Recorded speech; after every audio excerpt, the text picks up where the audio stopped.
Von sú hugsjón sem leiðir til hugrekkis. Von það sem að fjallamaðurinn heldur sér í þegar hann stefnir á tindinn og hann veit eða ímyndar sér að tindur sér hann uppi þrátt fyrir skafrenningin og þokuna og mistrið og lætin í veðrinu. Vonin líka það sem að björgunarmaðurinn heldur sér í þegar hann stefnir út í auðnina að leita þeim sem tindur.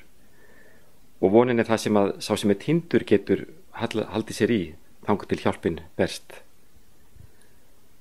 Nú þegar við erum orðin veik eða erum deyjandi, þá vonin líka eitthvað sem við getum haldið okkur í. Og hún gefur okkur hugrekki í þeim sporum.